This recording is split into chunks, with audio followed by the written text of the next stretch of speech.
আসসালামু আলাইকুম। কেমন আছেন সকলেই? আশা করি ভালো আছেন। এখন যে নিউজটি নিয়ে এসেছি, নিউজটি জানলে হয়তো একটু কষ্ট পাবেন, কিন্তু এটিই বাস্তব। নিউজটি প্রকাশিত হয়েছে বিবিসি নিউজ বাংলায়। সমস্যা কবলিত ব্যাংকগুলো নগদ টাকার সংকটে। আসলে আমরা ব্যাংকের এই ঘাটতি, সংকট, খারাপ অবস্থা থেকে বেরোতে পারছি না। তার মধ্যে আবারও ঈদ সামনে রেখে রোজার মধ্যে নগদ টাকার সংকটে পড়েছে কিছু ব্যাংক।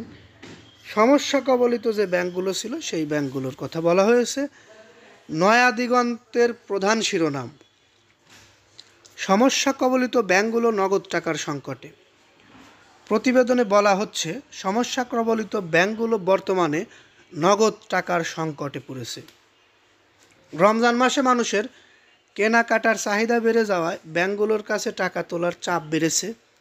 এতে ব্যাংকগুলো সমস্যায় পড়েছে এবং তারা বাংলাদেশ ব্যাংকের কাছে তারল্য সহযোগিতা চেয়েছে। আমরা ইতিমধ্যে দেখেছি বাংলাদেশ ব্যাংকের মাধ্যমে, বাংলাদেশ ব্যাংকের মধ্যস্থতায় অনেক ব্যাংক থেকে তারল্য সহযোগিতা নিয়েছে। এমনকি বাংলাদেশ ব্যাংক নতুন টাকা ছাপিয়েও তারল্য সহযোগিতা করেছে ব্যাংকগুলোকে।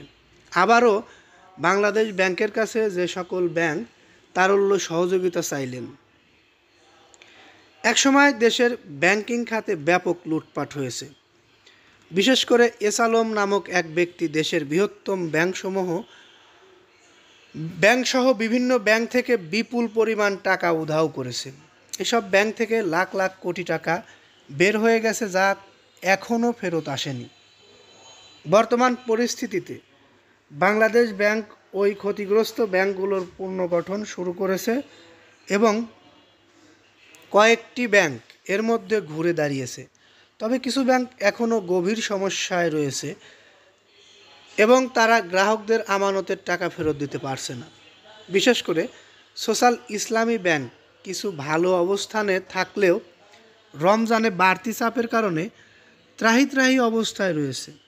তাই বাংলাদেশ ব্যাংককে ইতিমধ্যে এসব ব্যাংকগুলোর কাছ থেকে সাহায্যের জন্য আবেদন পেয়েছে এবং খুব শীঘ্রই এ বিষয়ে কোনো সিদ্ধান্ত আসতে পারে বলেও জানা গেছে। যাই হোক, আমরা এই ব্যাংকগুলোর প্রতি ভালোবাসা দেখাই, আন্তরিকতা দেখাই। আসলে ব্যাংকগুলো নগদ টাকার সংকটে রয়েছে, এটা যেমন বাস্তব। গ্রাহকদের চাহিদা মতো তাদের আমানতের টাকা ফেরত দিতে পারছে না, এটাও তেমন বাস্তব। আবার ব্যাংকগুলোকে আমাদেরকেই বাঁচাতে হবে, এটাও বাস্তবতা। এ কারণে ব্যাংকগুলোর প্রতি আমরা সহমর্মিতা দেখাবো। যাদের টাকার প্রয়োজন কম বা নেই বললেই চলে, তারা ব্যাংকগুলো থেকে আমানতের টাকা তুলব না, অথবা যাদের আমানতের টাকা রাখতে হবে তারা এই সকল ব্যাংকগুলোতে আমানতের টাকা রাখতে পারি। তাহলে হয়তো ব্যাংকগুলো নগদ টাকার সংকট থেকে ঘুরে দাঁড়াতে পারবে। যাই হোক, আমাদের এই নিউজটি আর দীর্ঘায়িত করতে চাচ্ছি না। ভালো লাগলে লাইক, কমেন্ট, শেয়ার করবেন। পরবর্তী নিউজ পেতে অবশ্যই চ্যানেলটি সাবস্ক্রাইব করে বেল বাটন অন করে রাখবেন। এই বলে এখান থেকে বিদায় নিই। আসসালামু আলাইকুম।